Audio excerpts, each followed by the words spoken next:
ก็พักเบรกจิบน้ำเตียวไปเตียวมาให้หน่อยหนึ่งยืดสินยืดสายก็มาปะกันชั่วโมงที่สองสุดท้ายเนอะศรัทธาญาติโยมทั้งหลายวันนี้ก็ได้รับแรงจิตแรงใจ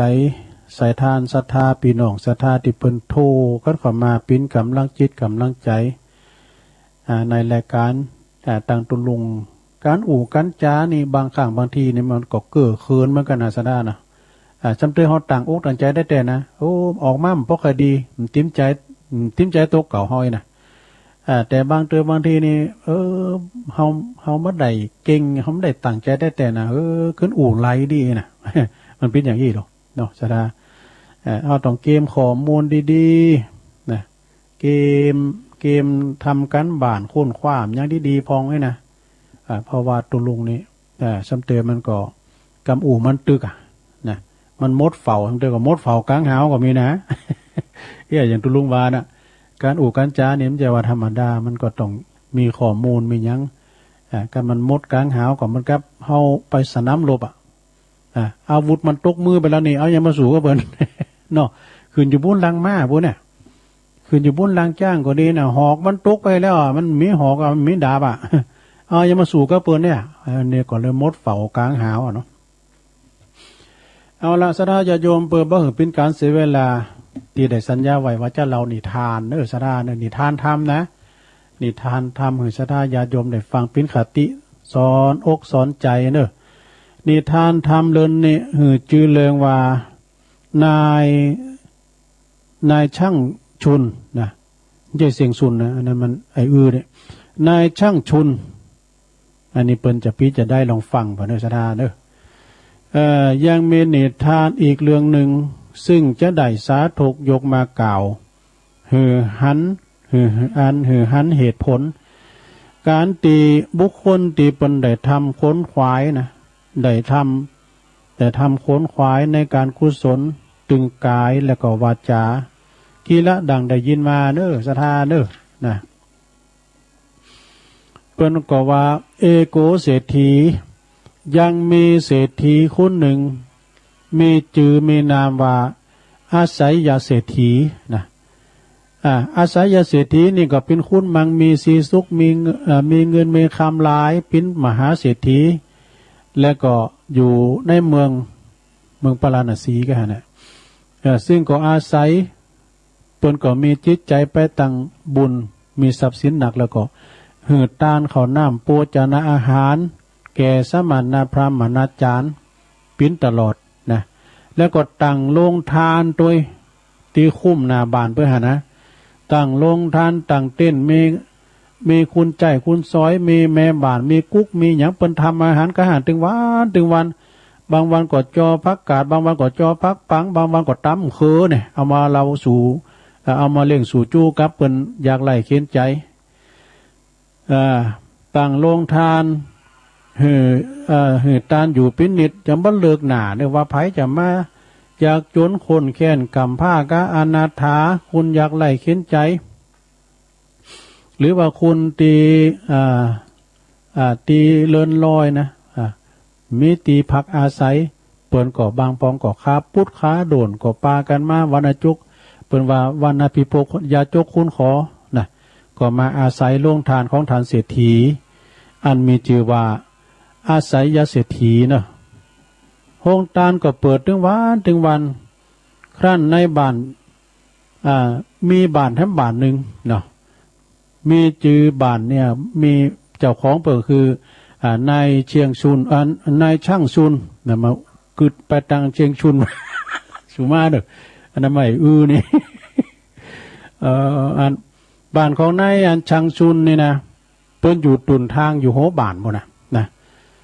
อันนี้ก็มีความเป็นมาอย่างไรก็ลองฟังบ่นายช่างชุนนี่อยู่ตั้งโหบ้านอยู่ตุนทางนะ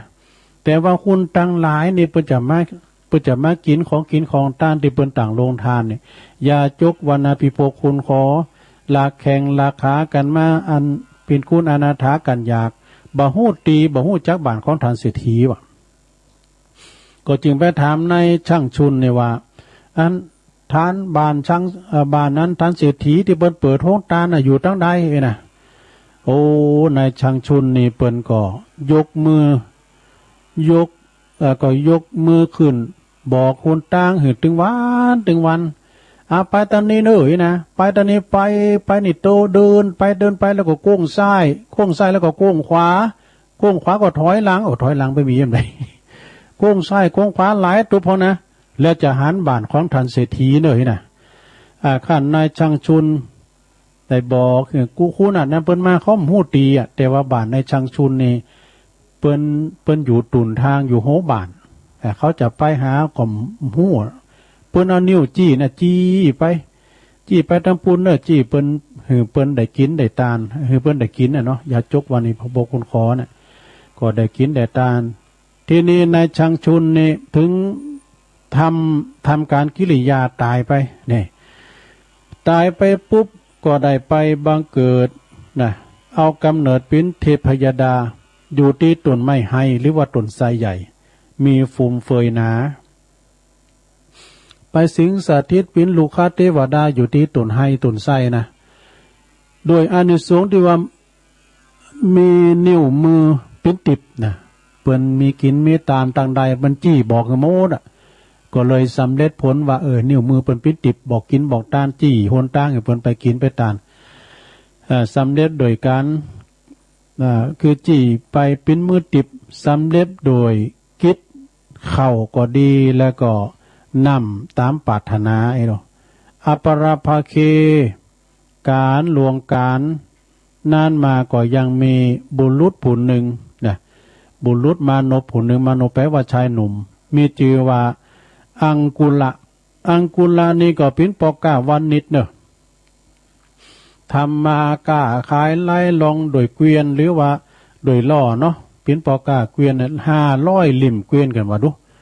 500 ลิ่มมาตำมาคาหนตั้งนำเอาเกวียนมาตึงบริวารลูกน้องล่อมาตึง500 ลำให้เด้อเนาะเกวียนเนี่ย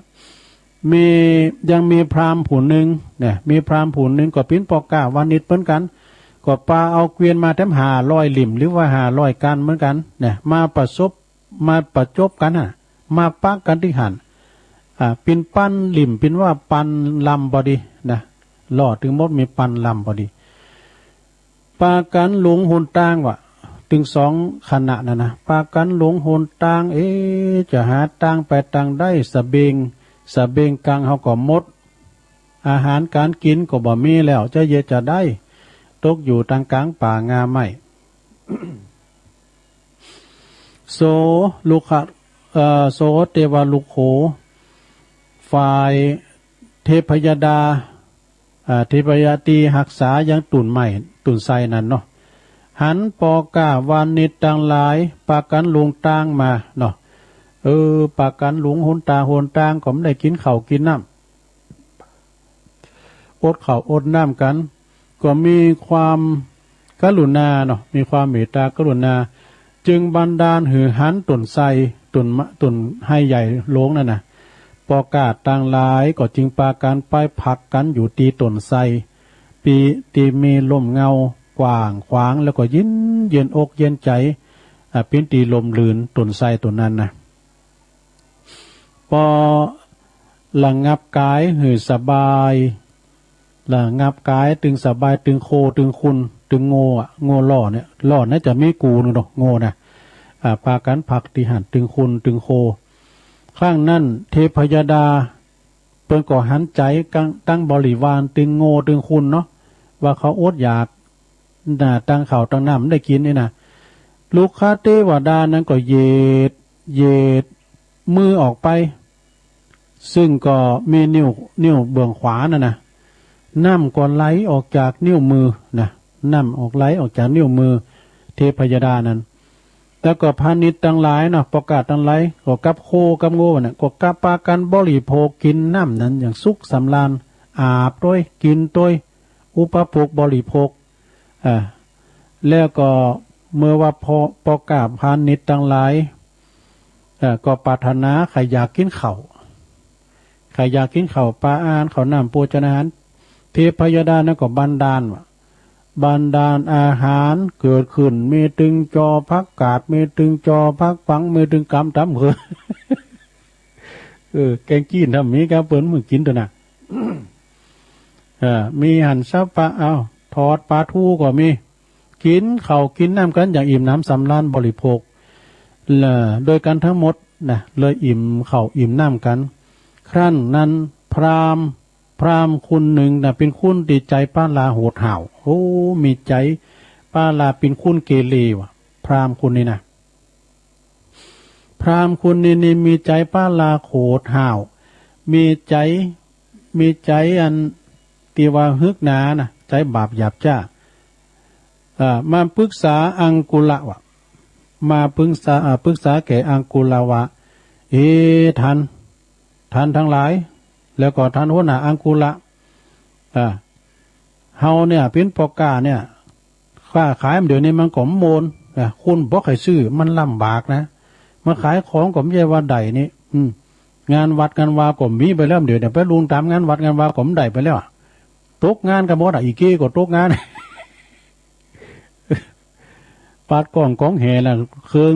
เสียงก็ตกงานหมดอีน่ะปอกาในขายก็ไม่ได้ขายโคในวัดเนี่ยเฮาเอาอย่างนี้ดีกว่าบ่นะเฮาควรขุนของอันต่างหลายเนี่ยที่มันขำอยู่ในหล่อเอาไปขวางเอาไปทิ้งให้หมดวะเนี่ยอันนี้มันเป็นพรานป่าลาใจหยาบเฮาเอาสินค้าของเฮาเนี่ยไปขวางหมดเลยไม่ต้องเอาเมื่อแล้วก็ช่วยกันยับเทพยดานี่แน่อากตันอยู่ล่ะพากันช่วยกันยับเทพยดาเนี่ยใส่เกวียนไปใส่เกวียนไปใส่รอบไปที่บ้านเฮาบุญแล้วก็บังคับเปิ้นจี้เงินจี้ทองออกมาเด้อเปิ้นเอานิ้วเปิ้นจี้ปิ้นเงินปิ้นทองออกมาเฮาก็จะสบายแล้วกำนั้นต้องการต้องขายว่าแต่ว่าโสอังกุโลตังสุตาฝ่ายอังกุละเด้ออังกุละเนี่ยเปิ้นเป็นพราหมณ์ที่ว่ามีศีลธรรมประจำใจเมื่อฟังพราหมณ์ปรึกษาหารือดังนั้นแล้วก็จึงห้ามเสียบอกโคนเด้อบอกโคนเด้อไปปากันเยอะเด้ออากตันอยู่ก็เฮาตู้กันเฮามีปืนเฮาจะไปอย่างได้ฮู้เนี่ยแต่ลุงป่าไปถึงไหนบ่ฮู้เฮาจะไปเอาที่ไหนบ่ฮู้กันเฮาลุงไปแล้วอันนี้เป็นยังเนละมิตรข้าวน้ำโปจะน่าอาหารเฮากินอิ่มน้ำสำราญบ่โกนเยอะเด้อบ่สมควรอย่างยิ่งเด้อปากันระงับยับยั้งเลยนะเฮาได้มาอาศัยแล้วก็อย่าได้คิดประทุษร้ายแก่ทานเลยดอกอันนี้ต่างอันอังกุละนะเพิ่นบอกให้ตั้งบริวารทั้งหลายเมื่อว่าอังกุละห้ามพราหมณ์แล้วนะก็ถามเนาะอันนี้เพิ่นก็มุนเขาก็ฟังบ่ดอกก็ระงับยับยั้งหมดเพิ่นก็เลยถามกุศลแก่เทวดาว่าเทวเตเดข้าแด่ท่านผู้เป็นเทวดาอันศักดิ์สิทธิ์ท่านประกอบโดยฤทธิ์และก็เดชากุศลของท่านได้สร้างยังมาเป็นประการใดได้กึศได้สร้างยังมาเป็นประการใดจึงมีน้ำใจไหลจึงมีน้ำใสไหลออกจากนิ้วมือของท่านท่านได้กึศได้สร้างยังมาเป็นอย่างอีที่ว่าเนรมิตยังก็ได้หมดเข้าปลาอาหารน้ำโภชนาอาหารได้กินหมดท่านได้สร้างบารมีอย่างได้มาอังกุลาถามมันเทพยดาเทพยดาก็จึงตอบว่าจึงตอบว่าโอ้ดูก่อนพันนิตปกาผู้เจริญแต่ก่อนนี่ข้าปิ้นขลหัตปิ้นอันในอดีตชาติข้านี่ได้ปิ้นอันชังปิ้นชังซุนไหมชังซุนไหมแล้วเนี่ยก็ได้อยู่โหบ้านท่านสิทธิไปอยู่ในบ้านบ่ได้ไปทำบุญทำทานยังแหละแต่ว่ามีจิตกรุณาแก่คุณอนาถาอยากไล่เข็นใจที่เปิ้นจะไปรับทานบ้านของท่านเศรษฐีเขามีหนตั้งไปเขาจางไปหนตั้งไปทางใดข้าพเจ้าได้บอกให้เขาได้เอามือจี้เอานิ้วมือจี้บอกมาคาหนตั้งแก่คุณอนาถาตีได้ไปจะได้ไปรับทายทานรับทานเนาะรับทานกินโฮงตาล กินข้าวที่โรงทานของบ้านท่านเศรษฐีเมื่อว่าเฮาทำลายขันใดอนิจการตายไปจึงได้มาบังเกิดเป็นลูกค้าเทวดาด้วยอานิสงส์ที่ได้เอานิ้วมือจี้มากะโหนตั้งบอกคือเปิ้นไปซ้ายไปขวาเนี่ยเลี้ยวซ้ายเลี้ยวขวาเดี๋ยวไปปะกันแล้วก็น้ำใสจึงไหลออกจากนิ้วมือของข้าพเจ้าหือสำเร็จหือแก่ท่านทั้งปวงนี่อยากกินข้าวก็บันดาลเนรมิตหือปิ้นข้าวปลาอาหารอยากกินน้ำก็ไหลจากนิ้วมือนี่นะตังสุตาอังกุละได้ฟังเทพยดาดังนั้นแล้วก็ชื่นชมยินดีหันษาปิ้นยิ่งหนักนะแล้วก็จึงลาเทพยดาปากันปีกบ้านปีกเมืองของตัวเองแต่ละบ้านแต่ละจองกันต่อไปเรื่องนี้ก็จบลงไปซะได้อย่าโยมอันนี้ก็หมายความว่าเปิ้นได้บอกกินบอกต้านนะซะได้เนาะท่านเศรษฐีเนี่ยบ้านเปิ้นอยู่ตั้งในปุ่นบอกฮู้ว่าจะไปทางใดแต่คุณที่เปิ้นจะมากินมากินเดียนบ้านเศรษฐีเนี่ยหูดทางไปเนี่ยแล้วก็ท่านทางงานท่านช่างชุนในเปิ้นอยู่โหบ้านเนาะจี้บอกคนตั้งไปตันเนเนอร์แล้วก็จะถึงจะป้าบ้านท่านเศรษฐีนะโดยอานิสงส์ที่บอกเนี่ยเปิ้นไปกินข้าวนะก็เลยมีนิ้วอันเป็นทองคำมีนิ้วที่เป็นแต่เนรมิตจะเอาเป็นข้าวน้ำโปจะอาหารอันใดก็ได้โมดนะเนี่ยอันนี้ก็จบลงไปสถาญาติโยมตอนหลายเป็นการที่ว่านิทานว่าจะจี้ก็ตามจะบอกก็ตามเนาะแต่เพิ่นทำบุญกันตีไหนเฮาได้บอกบุญบอกกุศลบอกเอิญเชิญชวนปากันไปไผมันได้ไปก็ฝากห้อมกันไปนะก็ได้บุญได้กุศลกันแล้วเนาะสถาญาติโยมทั้งหลายอย่างว่าที่ว่าเปิ้นจะมีการกึศสร้างหางแปลงที่หันที่นี่ก็เอาได้อันประกาศเนาะอย่างว่าตั้งสายตั้งเวงน้องหลงนี่ก็มีแม่เพนขาวเตี้ยสะพานบุญนี่ก็ดีเนาะไปตั้งเมืองฝางก็แม่จงดีเชื้อกันทาก้าในหลายทันเนาะที่เปิ้นพินสะพานบุญแม่สีทอนพองเอกหลายทันหลายคุณที่เปิ้นฝากกันไปนะฝากกันไปหอมพันผู้ใดไม่ได้ไปก็ฝากห้อมไปเจ้าห้อมตุนไม้พระเจ้าหาพระองค์ของอาจารย์พันพระมหาสมชาติก็ดีและจัดด้านปูนเทปืนโฮงโคของวัดสันเมืองที่พระอาจารย์เน้นหลักก็ดีหรือว่าจะห้อมผ้าป่าที่เขาจะไปต่างกันวันดีเสาหาตีดอยนางแก้วเพื่อนจะทรงน้ำพระพุทธรูปเจ้าสีทรงเมืองตัวเองเนาะก็ห้อมกินห้อมทานกันไปสถาญาติโยมทั้งหลายเนาะบุญกุศลอันนี้ก็ของปกปักรักษาตึงสะพานบุญตึงทันตั้งหลายที่ได้ฝากห้อมกันไปบุญกุศลก็ปกปักรักษาอยู่ดีมีสุขให้มีความสุขกายสบายใจเอานี่ดำกำเนาะสถาญาติโยม ความจริงก็ข่าวสารงานบุญก็มีหนักมีหลายก็เอาประกาศปูนตอนวันพัดปุ่นแล้วก็รายชื่อรายนาม3-4 ซองที่ไปบันของแม่จันติบแสงทองเมื่อวันนี่เพิ่นอาจจะไม่ได้ฟังเพราะว่าเพิ่นเป็นนางกาดตัวปิ้นแม่กานางกาดตัวเพิ่นซอจัดโมนแม่จันติบนี่นะซอก็จัดโมนก็วันนั้นก็ได้รับความเมตตาจากอาจารย์ท่านพระครูวิมลสุตตาพรเพิ่นมาหับไปก็ไปเตดนำเตดธรรมของเพิ่นฟังให้กำเนี่ยนะทำพระละมีเนี่ยทำเจ้าเนี่ยนะสถาตุลุงก็เอาไปเตดเตียนบ้านของแม่จันติบเนาะอันแต่เจ้าก็ขอขอบคุณทางแม่อมรนี่เพิ่นก็อยู่ท่าดอยขังแม่โบคลีนี่ก็เพิ่นอยู่ขวงเป้าหมู่11จอมต้องนี่นะปอทันนัดก็เพิ่นอยู่หมู่4ฟังตลอด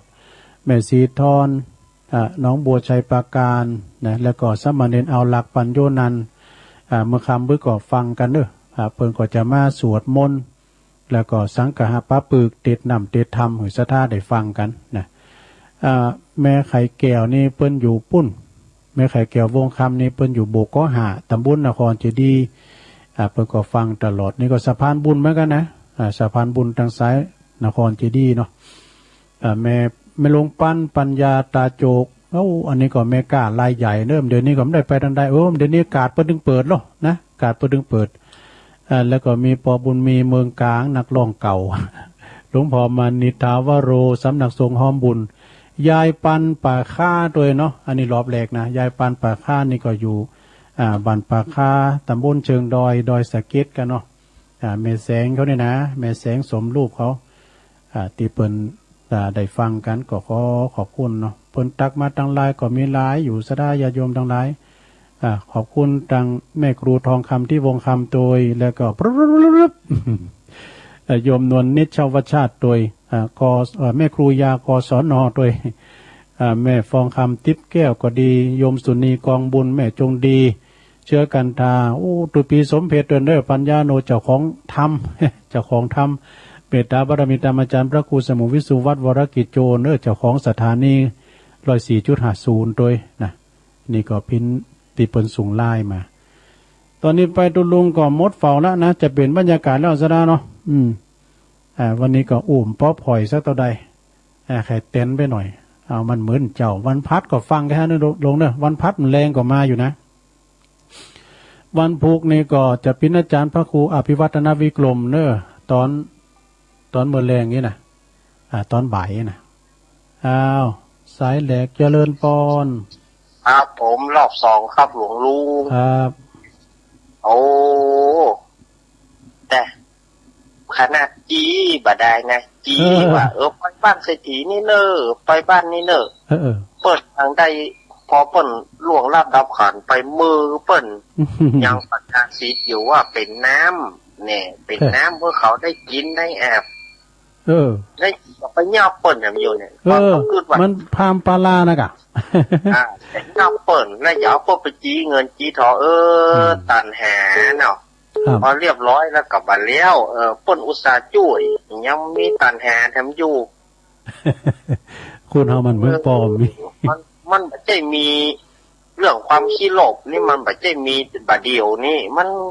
ก็มีสืบกันมาครับมันก็มีสืบกันมาตั้งแต่ไหนแต่ไรแต่ดีนะเพราะว่าเปิ่นมีติดีเพราะกะจีผมแปลว่าไปเงี้ยเนอะมีเปิ่นนะตัวอย่าไปยี่กอกเนี่ยถ้าว่าไปตัวกันก็ยุ่งละนะได้ครับครับผมเพื่อข้อมูลอิ่มได้ครับวันนี้ขอบคุณหลายๆครับผมกลับไปรอบ2ครับวันนั้นมาสอหาที่อาจารย์เน้นหลักเปิดเพลงเอาไหมจะให้ฟรีพิมพ์ไปไหนก็ได้ผมเป้าโมนนะแกนี่เพลงนี้นะพอลืมไปกรรมเหมือนกันแล้วมาได้ยินมาแม่โบพัดกะแม่โบพัดโบหลันมาแล้วพี่น้องมาฟังได้ยินอยู่กะฟังแต่เจ้าเสียงมันดับเสืออันกะจะไปโจแป้งอย่างไรหรอทุกกำลังใจเนี่ยทุลุงนะขอบคุณกะอันนี้ต้นซ่านเนาะต้นซ่านฝางเนาะต้นซ่านไม่ศูนย์ไม่ศูนย์ตัวต้นซ่านไม่ศูนย์ฝางขอบคุณเนอะมึนในมาตัวก็ได้ขอบคุณแม่บุพัฒน์เนอะสาธุโทษแม่บุพัฒน์นี่มึนในเป็นหยอดได้ตื่นนะเจริญปอนไหว้สาเจ้าตัวบุกน้องแม่สีจุ่มมายายพรมาตีไปนี่ก็เดี๋ยวคุณแม่เนี่ยแม่สีจุ่มสีโนนยายพรมาตีกันมาสักการเจ้ามาตีไปนี่ยายพรยายพรก็ดักไว้นี่นั่นยายพรก็ดักไว้นี่เอาเข้ามาใหม่เนอะดัก1 2จะหื้มลุงจะเย็นอย่างมันเนอะเจริญปอนติดแล้วเนอะติดแล้วมาสักการเนอะทุลุงอยู่ตรงใดโยมแม่หยังแม่ทองสันป่าแดงแม่ทองสันป่าแดงเตะกันนะแม่ทองสันป่าแดงโทรไปเจ้าแล้วก็มาเสียงมันดับไปเนาะสันป่าแดงในฟังนะแม่เนาะเจ้าสันป่าแดงสูงฟังไงจ้ะฟังเจ้าแล้วเนาะดีกันตั้งแต่เช้าละ5 ฟังแล้วลุงถ้า3 โมงก็ฟัง เปิดวิทยุได้จ้ะเดี๋ยวถ้ามาเจ้ามันได้ฟังเพลงจะป่นเนาะนี่ก็บอกตุปิโจอันบ่ายไม่หน่อยแกเอาเปิดก่อนหน้าสักเกินชั่วโมงแล้วเดี๋ยวฟังเพลงตุลุงนะมันเพลงบักเก่าไว้ก่ะบอกตุปิจะเลื่อนหมดเลยได้โทรผ่าเปิดหมูจับบนโทรก็ได้เป็นเอาจับพอเดียวได้เอา3 โมงตรงพอเดียวบ่ายหน่อยก็2 โมงกึ่งนี่อะไรกันเนาะเดี๋ยวฟังเพลงมารับกวนหน้ากันเนอร์เดี๋ยวยายพรจะมาแล้วยังยายพรมากรรมเนี่ยรักไว้นี่ก็เดี๋ยวเขามากำลังใจนะทุลุงโอ้ขอบคุณแม่ทองหลายๆเนอะสาธุเกินประตังแม่ฟองห้องสิทธิ์เตนเนอร์แม่ฟองห้องสิทธิ์พอหยุดเขาแม่อายปีนานพมเขานี่เจริญปอนกราบนมัสการครับผมโอ้อาจารย์นิพนธ์มาแล้ววัดพระธาตุดอยสักดิ์อ่านก่อนเนาะเอาเลยครับคนชอบทำเกินหน้าที่มีทุกแห่งชอบกินแรงคนอื่นเขาเฝ้าช่อฉนทำเกินหน้าเสนองานพาเล่กล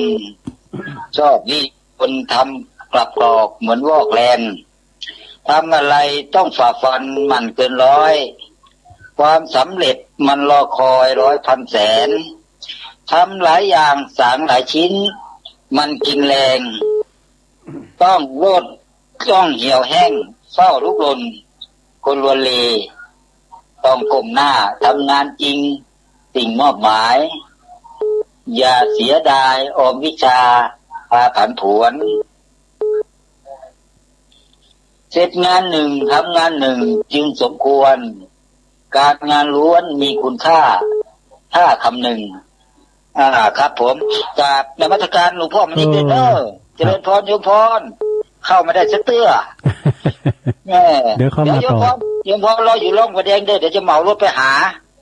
จะนิมนต์ไปหาจะเชิญโยมพรไปหาหลวงพ่อนิดหน่อยไปกราบนมัสการหลวงพ่อนิดเอาหน้าไม้หน้าสามไปด้วยนะหลวงพ่อมานิดพูดมาจนเขาโทรเข้าไม่ได้ครับโทรแล้วโทรอีกสามเณรเอารักกับมารอบ2แล้วโอ้เดี๋ยวไปเจอมีเอารักซะหน่อยจากนมัสการครับฟังอยู่ครับครับผมให้โอกาสทุกคนมาเตอะเนาะโอ้เวลาตุลุงเปเลอะเปิดเตอเนอะช่วยกันรายการนี่มันเป็นรายการหน้าหมูด้วยเนาะเอาเจริญปอนไหว้ตาเจ้าตุลุงน้องนี่ตั้งได้จ้าแม่อันนี้แม่สีนวลกับแม่สีโจนนะนะครับแม่สีโนนเนี่ยว่าเจ้าเจ้ามากรรมเลยเจ้าสีโนนสีจมบ้านเนี้ยก็บ้านสันเนี้ยก็สันตุ่นม่วงเจ้าสันตุ่นม่วงสันตุ่นม่วงโอ้ฟังเป็นกำลังใจให้เราเจ้าสันตุ่นม่วงนี่ไม่อายนะแม่เนาะเจ้าดีกะไกลกับสันตุ่นมือก็มาไกลกันก็ได้เก่าดีกะดีเลยกะโทรมาพองให้กันเด้อเจ้าโทรมาอยู่กับพนักงานเจ้าก็ต้องโทรไปอยู่หรอน่ากะโทรมาเตอจะได้หัวเพิ่นฟังอยู่ให้กันเนาะเจ้าฟังกูเตือวันพักวันพักว่าวันน่ะวันอังคารหรือวันพักน่ะเนาะแต่เหมือนเจ้ากูฟังอยู่อันน่ะถ้าว่าเมื่อแรงเนี่ยจะมีการวันการกับวันพักเจ้าขอบคุณแม่สีโนนหลายๆเนอะสีโนนสีจมสันตุ่นมือแม่สันตุ่นมวงแม่อายขอบคุณเนอะนี่ก็คนฟังตลอดเนาะ0899555656เจริญปอนไอ้สาเจ้าตุลุงโอ้มาแล้วกำลังจะโต้งหาเหมือนกันเนอะแม่จันเจ้าบอกเขาละกำหนังตั้งเขาลูกคือจุ่มจะลิงนั่นกันเนาะเดี๋ยวมาดองเราละแม่น่ะจุ่มจะลิงนั่นเนาะเอาเก่าก้อมค่ะครับเอาเก่ากล่อมนะแม่กล่อมแล้วขอมือเขาเนี่ยนี่มือนี่ครับกล่อมแล้วขอมือนี่นะเอาเก่ากล่อมขอมือขอมือเขาเนี่ยแล้วก็เอามาดองโขดโลแล้วก็เอาเอาอันเหล่าเถินนะเอามาใส่แล้วก็สักเดินนี่อันนี้อันเมสีอันตุ่นพึ่งสลับปีวานะเมสีพันโยมันก็จังเป็นนี่เป็นเกี่ยวนะน่ะเป็นเกี่ยวเป็นตะคิวนี่นะเอาตากั้นเข้าไปด้วยว่ะ ตาน้องใหญ่ดีนะเจ็บหัวเข่ากั้มในกันเนี่ยเอากันก็เดียวอีแตงเนี่ยลองพอละเดี๋ยวโอ้เดี๋ยวนี้คุณลุงมานิดไว้ได้ของรางวัลใหม่นะ3กันด้วยล่ะกินกั้มยาวหยอกลีนก็อากันไหมเนาะนั่นเป็นเกยกันเนาะหมุนดีจ้ะหมูเฮานี่หมุนดีจ้ะหมูเฮาขึ้นสีขาวนี่โอ้สุกอกสุกใจมันแต่ไปคืนยังหนักอ่ะเนาะตบหัวใหญ่ได้เลยมีสักหมุนอกหมุนใจได้ละหมุนดีวันไหนนี่มันต้องอาหารตั้งใจแต่เนี่ยแล้วเต้ก็ได้อันผ่อนคลายดังแม่สูงล่าอย่างมากพอไงกะมันนึงขาดได้ถึงเวลาแล้วมันนึงเปิดฟังอ่ะตี 3ก็ตื่นละแม่นะตี 2ตื่นก็ตื่นแล้วก็ตื่นเป็นเต้าแจ้งอ่ะตื่นเต้าแจ้งเดี๋ยวมาตื่นแล้วก็เต้กะที่สาวหาก็เจอกันเนาะโอ้แน่นอนกะโธ่สาวหานี่ปะกันแน่นอนเนาะกองเสบียงใหญ่ด้วยได้ไปหันหลวงพ่อหลวงพี่ดอยสะเก็ดนั่นแหละแม่เจงดีเขามีพรนั่นแหละไปหันกันพูดนะเนาะท่านพระครูแดงเขาก็เนี่ยนะพระครูแดงได้ยินกระเสียงเนี่ยเดี๋ยวเอามาปะกันด้วยนางแก้วนั่นกะหลวงพ่อนะหลวงพ่อมันนิดจะนางอยู่กลางหนึ่งอันตินด้อยนะเขาก็ว่าเขาได้เจขึ้นได้ได้เจน้องมันนี่กินด้อยปลากันหนามันเอาเนาะเอาเก้าอี้เอาหนังเก้าอี้ปลากันเอาไม้สอดต้องขึ้นนะก็จะเอาเสลีว่าเอามาหามไปขึ้นไปหนึ่งเจ้าครูบานี่ขอใจเกินร้อยเลยไปถึงหมดอ่ะยาเนอร์สัจเจนดีเจ้าไว้เจ้าโธ่แม่จันเรือนใสเวงตาการเปิดมาหยอดแล้วอันนี้นี่กองเสบียงอันยิ่งใหญ่จ้าลงจ้าโอ้โยมพรมาแล้วเจ้ายายพรขับมาแล้วเจ้าขมากำเจ้านั่นบุตรขึ้นรูดไปเนี่ยเดี๋ยวเขามาได้หมายนะยายพรนี่ป่ะรู้ดีนะวันนี้เจ้านั่นกะอันที่ทานทำของลุงมีกระมนจ้าขนาดที่ตะบอกตั้งคนไปเนาะที่ตั้งเพิ่นเนาะยังได้นิ้วปิ่นทองคำมาเลยนะจ๊ะที่นั่งกับปิ่นน้ำที่เข่ากับปิ่นเข่าอะไรอยู่เนาะนึกจาก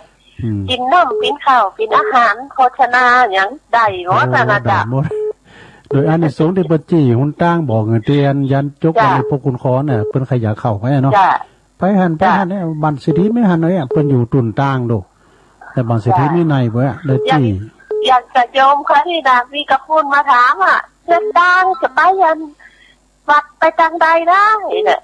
แล้วก็บอกคือเพื่อนแล้วแค่ซาตู้ขอเห็นพินแต่มีนิ้วท้องข้าวอย่างนั้นเพื่อนแล้วเนาะอย่างไหนดีทานดีเลยอย่างน้อยเขาก็ได้บุญอ่ะเพื่อนจะไม่ทำบุญไหนแต่มาทางหาร้านค้าเลยอ่ะไปทางใดหาเอ๊ะกันจ้ะเห็นนี่มันชุมชนดูเนาะร้านชุมชนเราก็ไปถามมากะน้องไม้เข่าละยังจ้ายังมาเตอเนาะน้องไม้เข่ามาเด้อจ้าจ้าเขากลับไปศาลคุณลุงเลยกำลังใจด้วยนะจ้ากลับไปศาลจ้าวันนั้นก็ฟังเปิ้นตั้งพระบาทเหมือนกันฟังเปิ้นห้องเพลงกันก้ายน่ะเจริญปอนมาแล้วยิ้มมากนมัสการเจ้าโยมแม่จันโสมม่วนม่วนใจนะโอ้กันเนาะแค่หัวกันม่วนแต่ขึ้นสีขาวเขานี่นะแม่น่ะมันรายการหนาหมูเหรอโอ้โทษก็ท้องปฏิษง่ายๆเดี๋ยววันนี้ยายพรบัดติดหลุดกันก็เดี๋ยวก็มาอยู่ก็เดี๋ยวก็ถึงอ่ะมันดูเวลาหนึ่งหลายเดี๋ยวก็ติดแล้วเพิ่นเดินโทรเก่งแต่ตอนได้เล่าข่าวเห็นอันเล่าทำให้มันดูวันหนักยืนเนี่ยตั้งนะก้าเดี๋ยวก็ปล่อยให้อันยายพรได้เล่าได้อันอ่านก้อนนะกะเนาะเจ้าตุลุงกับเรานิทานกำลังใจเด้อขอบคุณหลายเด้อ กำลังใจเจ้าฟังอยู่เนอะกูต้องกูองเจ้ามาเจ้าตีสามก็ฟังอ่ะเป็นว่าแม่นะเจ้าสวัสดีครับเจ้าแม่จันสมหลังกาดแม่สาวมานีจักเนื้อนามสกุลบ่นะโทษนิคิดอาสาโอ้น้องเบลวะมาแล้วน้องเบลมาแล้วโอ้น้องเบลมาแล้ววันที่25ไปอยู่เนอครับโอ้ดีแล้วป้ากันนี่เอาไปกันเอาป้ากันตู้ลุงเนาะป้ากันแน่นอนอันนี้ก็ตู้ลุงก็ให้กำลังใจตู้ลุงนักๆด้วยนะครับเนอรอบแรกเนอขอบคุณครับไม่สาครับตู้ลุงครับน้องเบลนักข่าวนั่นนี่นะเวลาการตู้ลุงหันอันเบอร์โทรเปิดนี่นะต้องมีอย่างสักอย่างเพิ่นจะได้บอกเป็นอย่างเอาเจริญปอนเจ้ากะไว้สาเจ้าตุลุงแม่พันเนาะแม่พันนิดยากแต่วันนี้ติดหลุดตุลุงน่ะเจ้าป่าบงสายตักเนาะเนี่ยป่าบงอันกำลังใจนะเจ้าโอ้ขอบคุณหลายๆเนอะฟังอยู่เจ้าฟังตั้งมาติดเจ้าละวันนี้ว่ามันได้ยินแค่ป้าน้อยบุญปันกอดดักวินนี่เจ้ามันดักไปการมาจูดีว่าดักเชฟนี่เป็นลายมานะฝนลงตกละก้ามเดี๋ยวเนี่ยตอนนี้มันบดได้มันตกฝนนี่ก็ตกแต่ว่าเตือจะลุงโคตรน้ำดอกติวโคตรไม่จิตกองอยู่มุมแมลงสะย่างถึงเป็นกำลังใจนะเจ้าตุลุงขอบคุณแม่พันหลายๆเนอสาธุเจ้ามาตั้งเนาะหน้านุ่งสูงซ่องเด้อหน้านุ่งสูงซ่องเจริญปอนเจ้าไว้สาเจ้าต้นได้จ้าแม่อยู่บนฟ้าเนี่ยเจ้าโอ้พี่น้องบางไก่เฮาแม่นุ่งฟังตลอดเจ้ามาได้โทรหาตุลุงให้เจ้าอันนี้ยมแม่หยังก่อฮะยมบอกเจ้าฮะยมอ่อนกว่าตู้ลุงนะเจ้ายมอยู่ภาคฟ้าเนาะยมอยู่ภาคฟ้าเจ้ายมหูจักอยู่เจ้าเราเจออันท่านเราหูจักอยู่เจ้ากันบอกนี่หูจักกะเจ้าจะไปทำบุญในตลาดกระหันตู้ลุงนะเจ้าแต่ลังได้โทรเจ้ามาได้มาตันเปิ้ลโทรข้างแรกเด่นโทรข้างแรกเนาะเจ้าโทรข้างแรกจะฟังตลอดมาตลอดนะเจ้าเป็นกำลังใจเจ้าขอบคุณหลายๆเนอะเจ้ากะไว้สานะเจ้าตุลุงเจ้าพอเขาฝากเพื่อก็ฟังกันหลายนะแม่ละอินเขาท่านสดจ่อเขานี่ตั้งเราปะก้อยทำดูเราปะก้อยก่อนไอ้ตุ้ยฟังกันอยู่เจริญปอนเจ้าภาษาเจ้านี่แม่สมพัฒน์เนาะเจ้าทำอยู่เด้อทำกับเจ้าแล้วเจ้าเขาทำตุ้ยมาตีน้ำเจ้าทำตุ้ยสมเพชรของเจ้าเป็นถ่ายทอดสดเนาะแม่น่ะถ่ายวัดยังพวงก่อนเจ้าแม่น่ะแม่ย่อยสังสารก็รู้มืดก็ได้เนาะนั่นกันมันมืดได้กำลังใจให้ตุลุงเนอะขอบคุณหลายๆเนอะแม่เนอะเจ้ากับพระเจ้าแม่สมผัดแม่ย่อยสันทรายเนาะขอบคุณหลายๆเนอะเจริญปอนเจ้าแม่น้อมไหมเจ้าแม่น้อมกาจางฟังม่วนแต่ม่วนแบบเนาะต่อฟังตรงสองคนเนี่ยเวงน้องหลง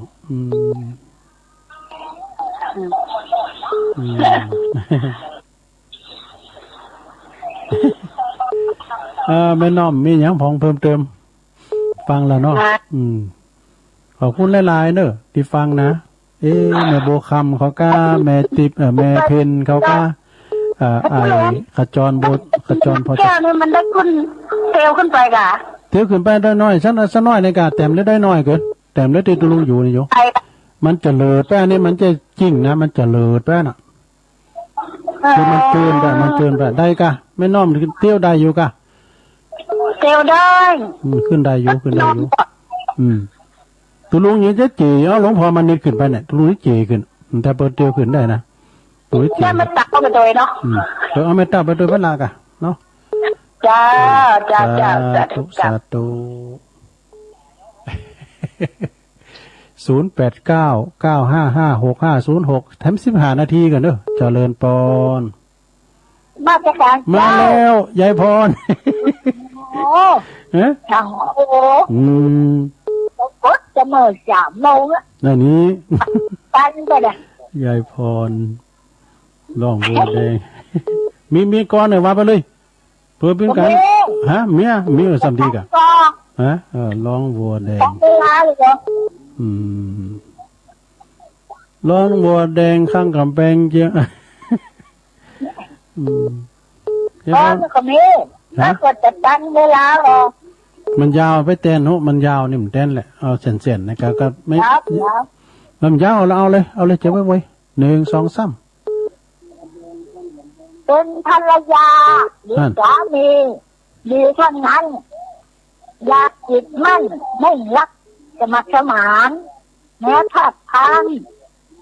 รู้ยั่งใจให้เดินตามจุกสำราญไว้ให้อภัยกันให้คำพูดอ่อนหวานขึ้นชั้นจิตให้คิดกำลังใจให้สร้างสุขให้ครอบครัวอบอุ่น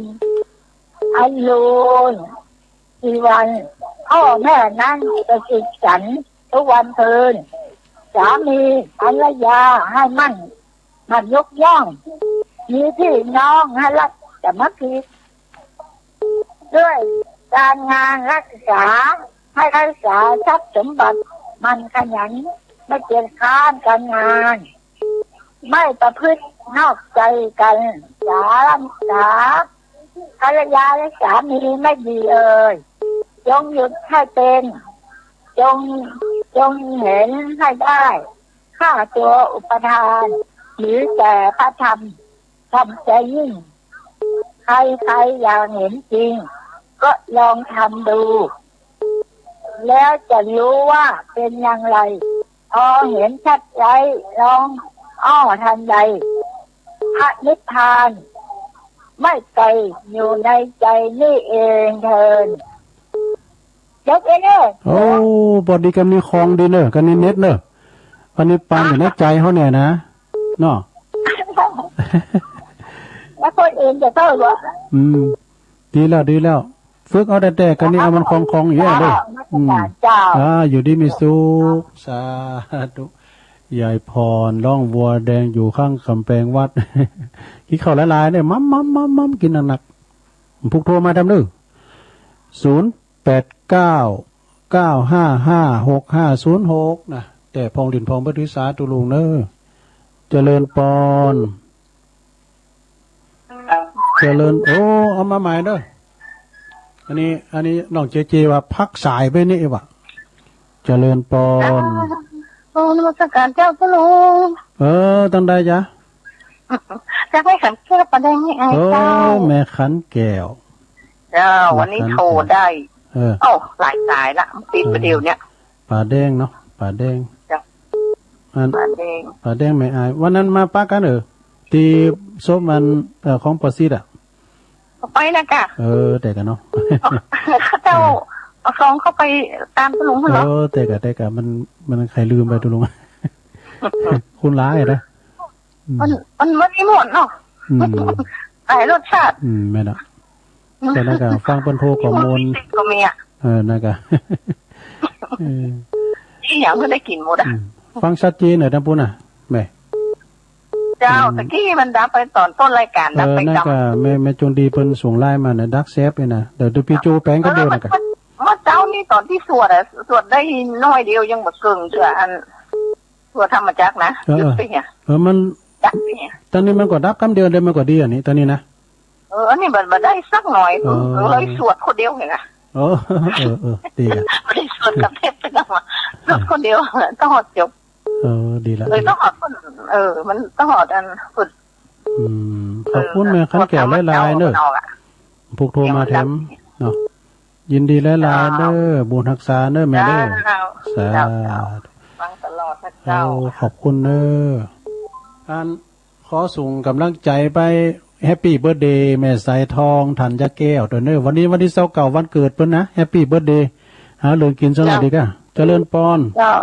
มาสการเจ้าตุลุงเจ้าได้ยินตุลุงแฮปปี้เบิร์ธเดย์ก่อนแฮปปี้เบิร์ธเดย์ไอ้หนุ่ยตัวอ๋อวันเนี้ยเจ้าโอ้ขอให้สุขภาพแข็งแรงเด้อไอ้หนุ่ยเด้ออยู่ดีมีสุขเด้อไปตานขันเข้าอย่างเสร็จเรียบร้อยที่วัดฝ่ายหินเนาะเจ้าก็เปิ้นก็รอดมาบ้านน้องก็เฮาของไปเอาพริกต้มเป๊ะได้ถึงกล้วยได้ถึงเงาะเจ้าโอ้พอดีกะได้กล้วยเป็นเครือเนอะดูได้เงาะดีนะแม่บอกป้าไปให้ถึงต้นนะเจ้าแล้วก็มีอย่างนะมีวิทยุแหมเครื่องหนึ่งแล้วก็มีกาแฟมาลองต่อที่น้องเฮอไปดีกว่าไอ้หนุ่ยนี่ใครเกิดทุกวันไงเนาะยังก็จะรู้ว่าใจกันนี่หนุ่ยใครเกิดทุกวันวะมือเจ้าก็ปีไหนไม่เตือนเนาะเจ้าเขาก็เฮอก็ขอให้หนุ่ยมีสุขภาพสมบูรณ์แข็งแรงเนอะอยู่ดีมีสุขเด้อไอ้หนุ่ยเนอะสาธุสาธุได้เปล่าเนาะเจ้าสวัสดีเจ้าตุลุงเจ้าแม่สายทองก็เหมือนกันเนอะสุขภาพสมบูรณ์แข็งแรงในแม่สายทองเนอะวันเกิดวันที่29วันนี้นะกินเลี้ยงแล้วก็เจริญปอนไหว้สาเจ้าตุลุงโอ้พี่น้องมาโว้แจ่ห่มมาแล้วแม่จันทองฟังโอ้ยฟ้อนให้แม่สายทองอยู่ดีมีสุขเด้ออาแม่สายทองแม่น่ะแม่สายทองธัญแก้วแม่สีเราจะเกิดในแม่สีอันกลุ่มมัดหอมแม่สีแม่ฟองปงดอนโยเฮสโลออกนะลูกเฮสโลออกแล้วเฮตาควายมันลื่นหลงหวานเฮตาควายตังยอนเฮดเลิ้งถมงโกงออกหน้าเนาะน่าได้กินบอกกินเนี่ยเฮ็ดแดงเฮ็ดน้ำหมอยดีละขอบคุณแม่ฟองเนอะเวลาตุลุงจบพอดีหอเนาะขอบคุณหลายๆเนอะสาธุโอ้บุญมาหยุ่นเอาน้ำซ้ายเห็นดูเปิ้นเนาะเจริญปอนว่าจะเจ้าแม่อ้วนนะเจอกันไปหาตุ้ยองกูแบบกูแต่อันนี้ไผแม่หลวงหยังว่าจะเจ้าไม่ลงเยอะไม่ลงหยังลงโอ้นะแม่ฮะเด็กมาหาปูน่ะอันนี้ลงหลากะวิลาเด็กมาหาวิลาวงสายยาเนาะวิลาดงหานางเนาะมันดงหานางนะมาหาปูน่ะเด็กที่กับเจ้าวงสายยาชุมาไอ้ชื่ออันนี้ที่มันโทรกับปูน่ะมันไม่เป็นหยังก่อเธอโทรมาได้ไงกันดงหาดนาไปหาตู้ยองโทรกับปูน่ะชุมให้เป็นหยังก่อดงพิญญาณอุ้ยเนาะอุ้ยล่ะวงสายยะดงหาดนาคเนาะ94 ปีแล้ว94 ปีแล้วเกิดวันใดบอกเนอะวันเกิดนะแล้วเป็นหยังแล้วเนาะสาธุเนอะอุ้ยล่ะเนอะจบเวลาตุลุงพอดีขอบคุณครูเสงครูสายเนอะขอบคุณทางสถานีวิทยุด้วยเนอะ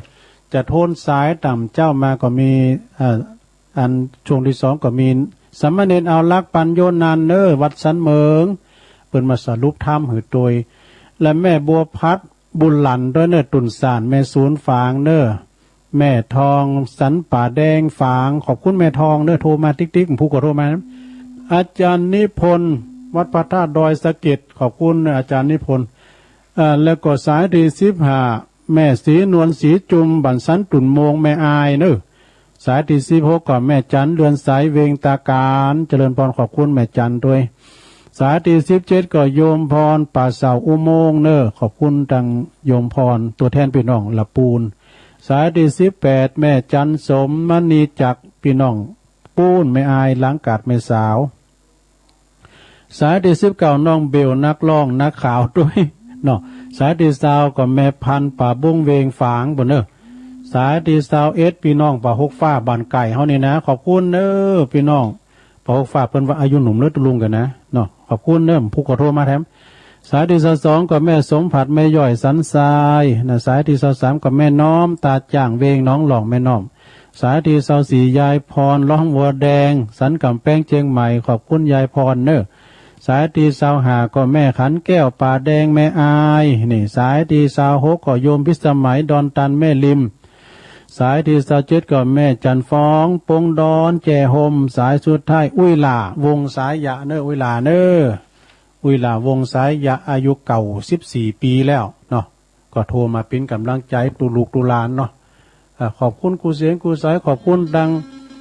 สถานีวิทยุทุกคืนด้วยเน้อนะลูกนี่ไปก็วิ่นวันหนึ่งพุกมาเจอวันฮือเน้อเจ้าวันฮือวันพฤหัสวันพัดเจ้าพัดสุกเสาร์ก็มาปากันแถมเนาะเมื่อน่ะกำเดียวถึงละเนาะ ตุลงอุพิษอุถูกจะได้ก็ขอสุมาอภัยโดยและจีและนามนี่ก็พี่น้องตั้งป่าเสาหรือว่าตาวังตานก็ปุ่น